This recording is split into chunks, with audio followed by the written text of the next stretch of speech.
If you guys need any cards, packs, sleeves, anything of that nature, shop on TCG Player using my affiliate link in the description.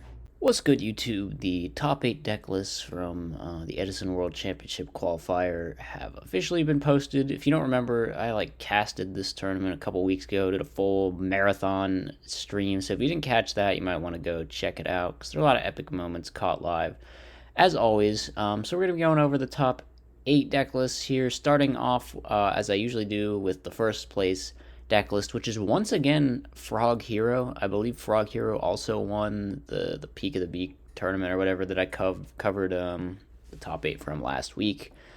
So this build is on Triple Caius 1 Ryza, which is pretty much becoming the standard. They're on the same 5 hero package that is also the standard. Gores and 1 Junk Synchron, it looks like. The frogs, they're on the 10, but no uni. Uni's in the side instead. I don't know. So long as Uni's somewhere, I guess you're pretty much fine. Triple Econ with no soul release or no soul exchange anywhere. I kind of support that decision. I think soul exchange is just a lot worse. The trap lineup's a little interesting. They're on Dust Shoot main, which more and more frog players have been doing. I'm not really sure why they have started playing Dust Shoot more recently, because Dust Shoot is definitely not better than it was previously. It's actually like the worst Dust Shoot format in a while. I mean, Dust Shoot's still crazy, but it just doesn't explain the change, I guess. Triple Raigeki Break, that is an interesting choice, actually. They're just full in on the discard traps. No T-Roar, I guess, because they have Triple Fader. In fact, no Mirror Force anywhere in the side or the main. They are on the Torrential in the side, which I've seen a lot of Frog players doing lately. Also seen a lot more Snowman Eater, which is neat. They aren't playing the Super Poly, which I think is kind of fine. I think that card's a bit of an overrated side deck card, to be completely honest. Let's see, not how much else is there to talk about. I mean, the spell lineup is pretty much completely standard. 1 Roto, 1 E-Call, 1 for 1, the Brain Control, the Miracle Fusions, the Heavy, the Typhoon. Yeah, we've seen all that before, and the extra deck looks how you would expect to be, given that there is no super polymerization. Actually, it's weird that they're on Fortress with no Cyber Dragon anywhere, I've just noticed. I mean, I guess there are times when you could maybe somehow make it with. I mean, you're not even playing machines. I guess you can make Cataster and then Fortress off with the enemy Cyber Dragon. It's the only really real way. Maybe just deter people or have the threat for if people leave a Cyber Dragon and a machine on their board. But I feel like people will mostly at this point assume that you're on the Fortress, so I'm not really sure. I guess Junk Synchron into Cataster into Fortress off with the enemy Cyber Dragon could be something that happens, maybe. But yeah, that's a little weird. Other than that, the list looks pretty clean, pretty standard, all that stuff. So congratulations to Alex on his first place victory here. All right, second place we've got it's just Blackwings. This is a kind of odd looking Blackwing list, actually. First of all, they're on double Vayu, which I guess some people do this now, where they just play 2 Vayu in pure Blackwings. I'm not really sure I get it. I think it's a terrible draw, just awful. I've played pure Blackwings a good bit, and whenever I have Vayu in my hand, it just feels so garbage. I feel like you kind of have to play 1, but I just don't get 2. It's such a weird ratio. I would either go hybrid and play 3 or just play 1. But yeah, other than that, the monster lineup is 3 of all the good ones, 1 of the limited one, and Dad, which is pretty much the ratio that Blackwing always plays. 2 Book of Moon is a little bit unusual, I think. I believe Hydro played 2 in his winning deck list. But yeah, that's a lot of Book of Moon for the current format. Kind of like Dust Shoot, I think Book of Moon is worse than it's been in a while, too. Because it's just garbage versus Hero Beat, in my opinion.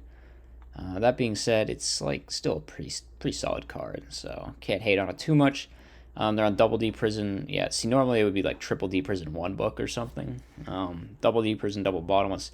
Yandere always plays freaking Legacy of Yada, and I think Corinna did this too. I just don't get it whatsoever. I don't think you should play any of the draw cards in Blackwings. Actually, you're just playing an aggro game plan. You're trying to win the game as fast as possible. And these draw cards do not help. They like actively conflict with that game plan. So I'm not really sure. Icarus Attack, Mirror, Solemn, Dust Shoot, all normal. No Torrential on an Oppression in the main, which is a little odd. I think pure Blackwing's Oppression is just not that good in the main deck. It's like worth siding, but I really wouldn't main it outside of like one of the more value heavy builds. Then again, this is on like 2 value, but no real way to like abuse the value more. It's just like a second value. I don't know if you're using the value much more than regular Blackwings really is. So yeah, I think that's a bit of a questionable decision. The side deck looks like a bunch of normal side deck cards. A lot of 2-ofs. 2 of this, 2 of this, 2 of this, 2 of this, 2 of this, 2 of this, 2 of this. But it's all like 2-ofs of things we expect to see in the side. So yeah, and then just like the other Oppression is there.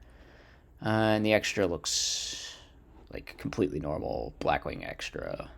I'm pretty sure everyone just plays two Armwing, 2 Armor Master, 1 Silverwind, even the Bayou decks. So yeah, makes sense. Blackwing's ever the strong deck. Not too surprising to see it take second place here. Third place, we have another Blackwing deck. Oh, this was Corinna's. So yeah, as I mentioned, she was also on Legacy of Yada, and then Triple Upstart, which like same reason. These cards like actively make it slower for you to win the game. I'm not really sure why. She's also on 1 Oppression main in like pure Blackwings again. So my comments about that previously apply here. I think the monster lineup is a bit more correct though, being only 1 card different, which is just don't play the second value. Yeah, the rest of the spells are staples. The rest of the traps are staples. She's only on 1 D-Prison. I guess some stuff had to come out to make room for more draw cards. Only on 2 Icarus Attack. Has anyone ever like seen a Blackwing build with only 2 Icarus Attack? It might not even be wrong. Like in the Reptile decks, I always only play 2 Offerings as well, because it's just like really unlikely that you'll resolve 2 in a row, and like people can play around and stuff. So I think maybe she's onto something with this ratio. Actually, the 2 Icarus Attack. This card might be slightly overrated at 3 of in every version of the deck, especially since Pure is like a little monster lighter than other builds, although she has the draw cards to get to the monsters. And then the side deck is pretty much similar-ish. There's no Nobleman in this one. There's 1 fewer Dust Tornado.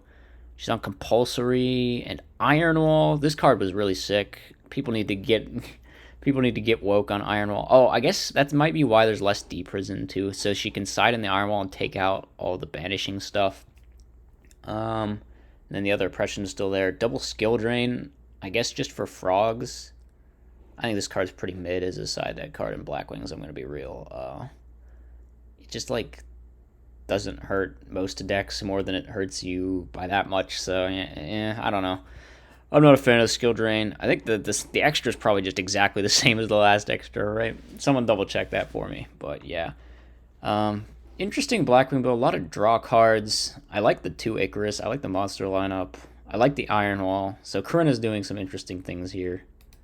All right, 4th place, we have... This has got to be the most based deck that topped. Oh my god, it's like the zombie plant thing.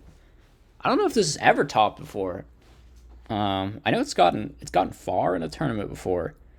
But yeah, this is really cool. So they're on... Let's see, the zombie lineup is just... probably the standard like 6 ones of Zombie Master, Mizuki, Reaper, Plague, and double Goblin. No turtles to be found. Just on triple Tomato. That's pretty cool because Tomato like kind of bridges the gap there, being a plant that lets you get to like your Goblins and your Plague Reaper as well. On, let's see, other Tomato targets, they have Gale and Sangan, makes sense. They have double Kais. I'm not really sure about the 1 Cyber Valley. It's like this card is not hyper searchable.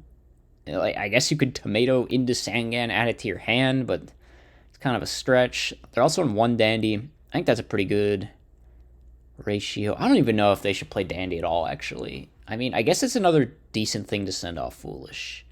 So there is that, and it's just like another plant that's like okay. But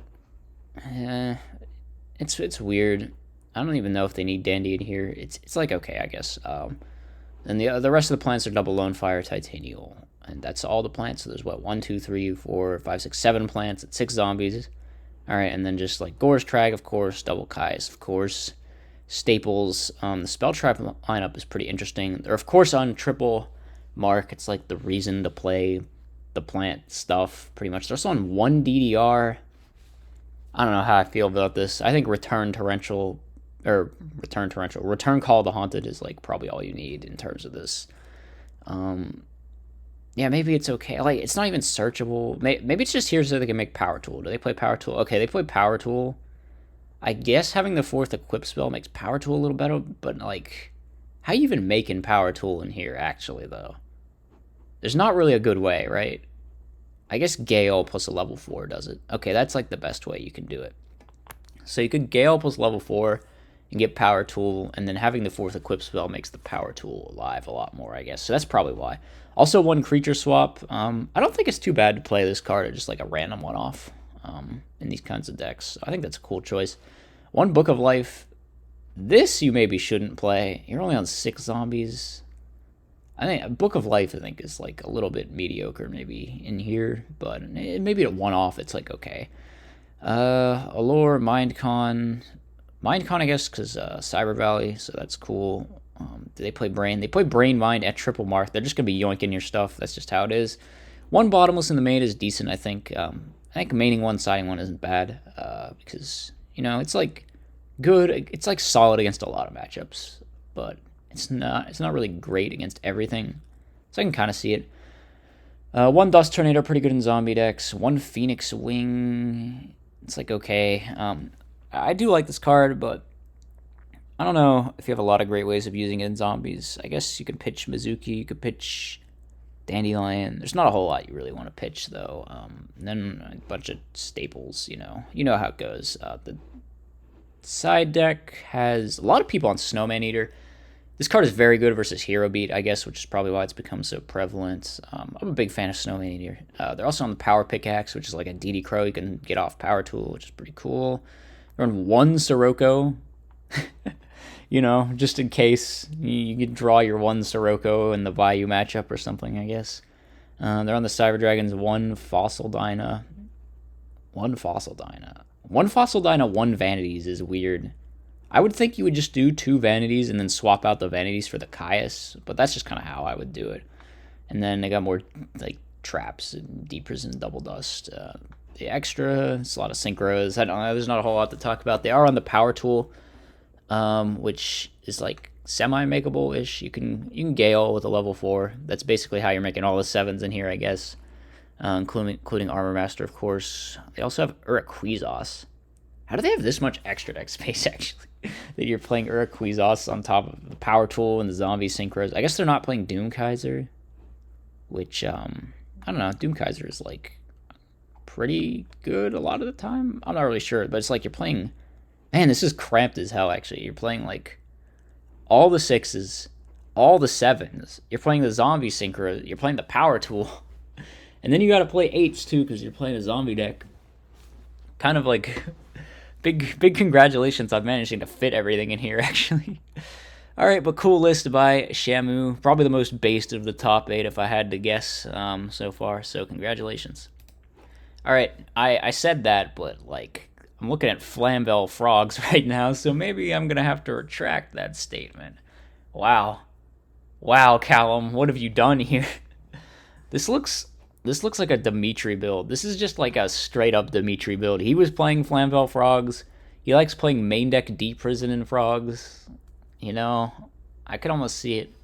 So the Monarchs, they're on 5, which is a little more than most people have been playing, I guess. I think most builds have been on 4, but some have been on 5, but the builds with 4 have, like, Junk Synchron, too, which is basically another Monarch. Sort of, kind of, not really, but you get what I'm saying. They're on 1 Fader, just the 10 Frogs with the Uni in the side. They're on the full Flamvel package, 3 of that, 3 of that, 3 of that. I think 3 of everything's kind of the way to go with Flamvels, so I definitely support that. On Gold, Sark, and Giant Trunade. So, some interesting choices there. I guess Sark gets you to Rekindling, which gets you to, like, a big play, which is cool, and you can also just Sark for heavier Brain Con or whatever. and that's decent. Trunade is a little bit odd. I don't often see Frog decks playing this card. I guess it's just another sweeper, and you have big plays in the form of Rekindling, so it's like decent. The trap lineup is definitely interesting. Double Deep Prison, 1 Mirror, 1 Raigeki Break, 1 Dust Shoot. I think we've been seeing more discard traps for sure in these Frog builds. I guess it helps cope with the Floodgates post-board, which is helpful, and Trunade does that a little bit as well. Double Deep Prison main is either they're just kind of like maxing out on the battle traps here. I guess at the very least they like can't pressure you without turning your Treeborn back on when your battle traps are the back row, so that's pretty good. The side deck, Triple Vanities. Again, we see another Snowman Eater. Triple Crow, a lot of Triple Crow going on in these Frog sides. I'm not really sure what that's for. I guess it is good versus Hero Beat, it's good versus Zombie. It's just good versus a lot. But we've been seeing less Crow recently, so I'm interested to see what that's about. They're also not on Cyber Dragon, but they're also not on Fortress Dragon, like the first place list was. They're on Burial and Book of Moon. Book of Moon's a card we used to see a lot more in Frog sides, like out Fossil Dyna and Vanity's Fiend and stuff like that. Compulsory sort of does a similar thing.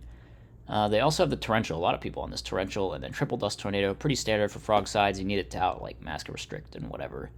So yeah, there's a lot of 2-ofs in this extra. What the hell? There's 2 Catastor, there's 2 Colossal, there's 2 Android, there's 2 Stardust, and there's 2 Thought Ruler Archfiend. It's like 5 2-ofs. That's completely wild. How do they fit all this in here? I'm having a lot of thoughts about extra decks today, but yeah, this is a pretty sick list by Callum. I believe we caught this one on stream, actually, if I remember correctly, so sure to go back and watch that. That was pretty fun. Anyway, congrats to Callum. Flamvell Frogs. It's pretty crazy. Okay. We have One Bad Day taking, what is this, 6th place? Oh man, this looks like very similar to the list that topped, what was it, some IRL event. I don't remember. I think I covered it. Yeah, they were also on the Sakuretsus and like the Exiled Force. I don't know if this is exactly the same. It's just like, oh, it's disgusting. It's just macro stun with like survivors and 6 battle traps and 6 floodgates. Good lord, this is an abomination. Yeah, double breaker main, double Sidra, a bunch of DD monsters. It's like a warrior toolbox thing almost, but it's macro stun. The side looks super odd.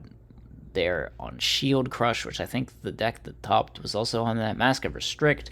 Of course, this isn't the Monarch build, which it's probably better than the Monarch build. The Monarch build is just so bricky as hell. Oh, you know what? There's no Iatos, so this is definitely different than whatever topped IRL or wherever. Shadow Imprisoning Mirror. Why are you siding the Imprisoning Mirrors when you have macro Di-Fi? Right? Am I the only one that thinks that's a little weird? That seems weird to me.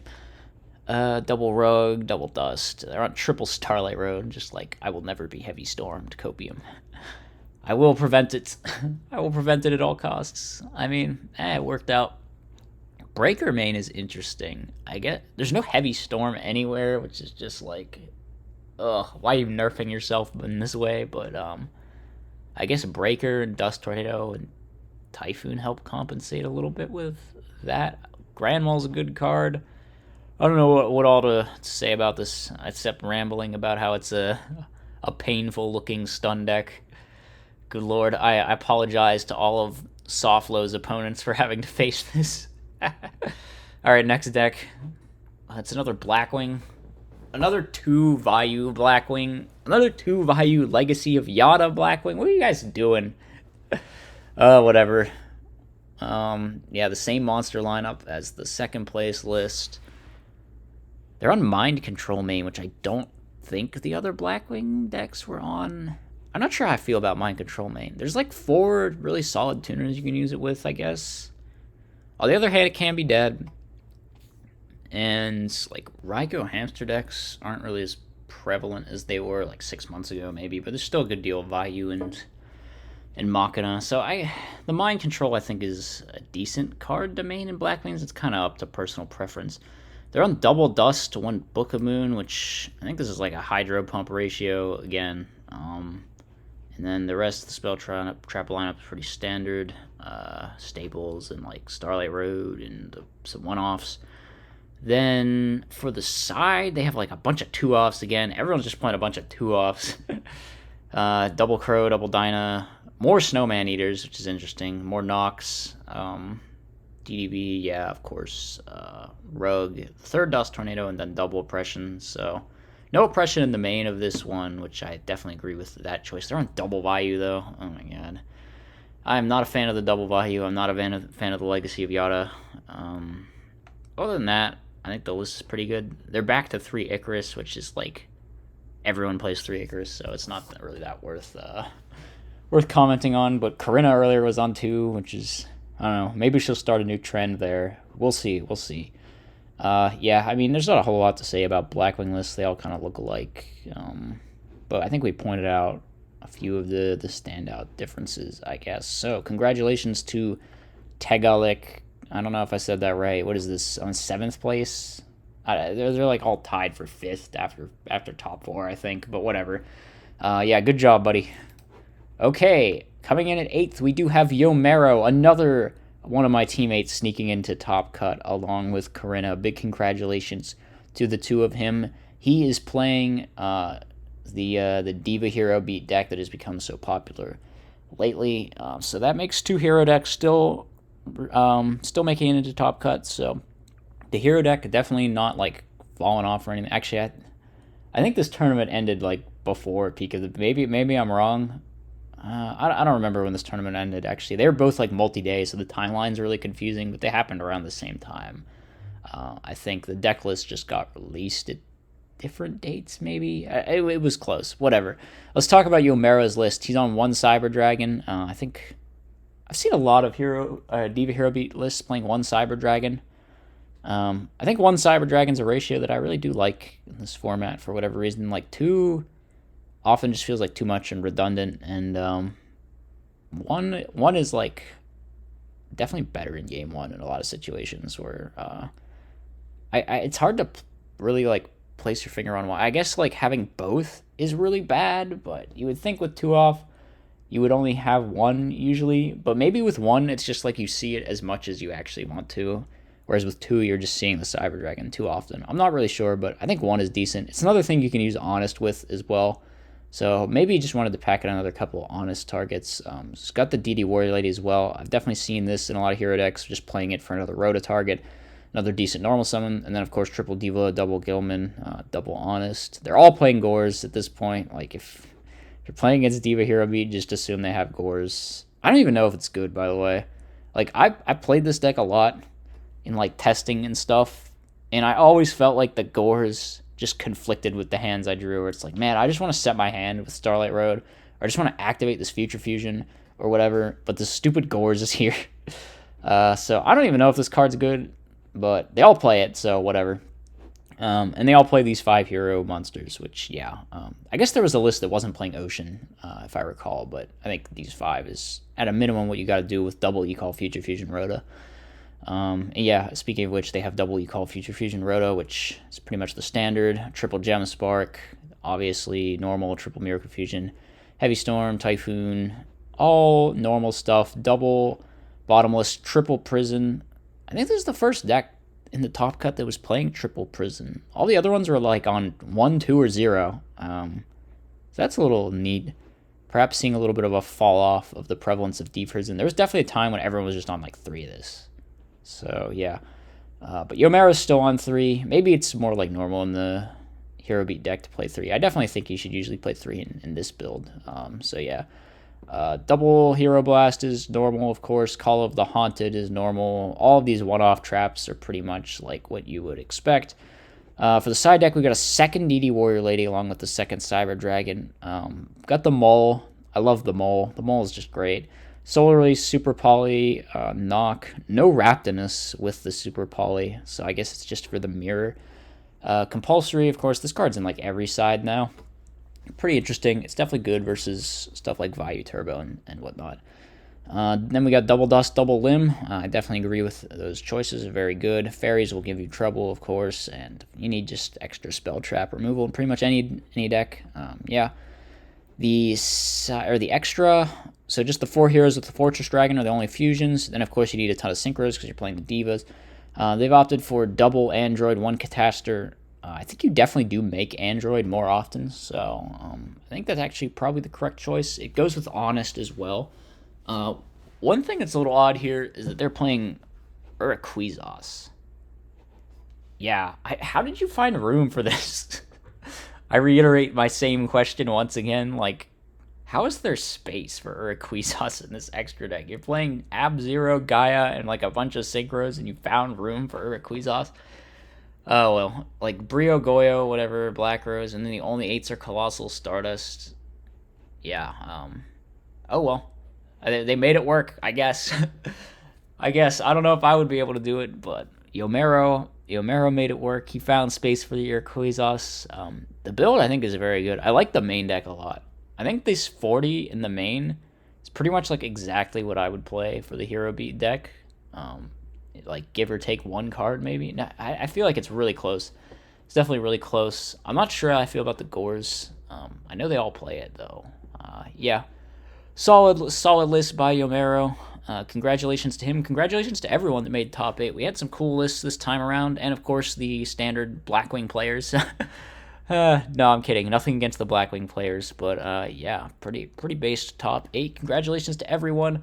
Hope you guys enjoyed. Of course, as always, me going over all of these and giving my thoughts, and I will see you in the next one. As always, be sure to like, comment, and subscribe. Furthermore, if you enjoy my content, you should think about becoming a channel member. You get access to tons of bonus content, and it's a great way to help support the channel.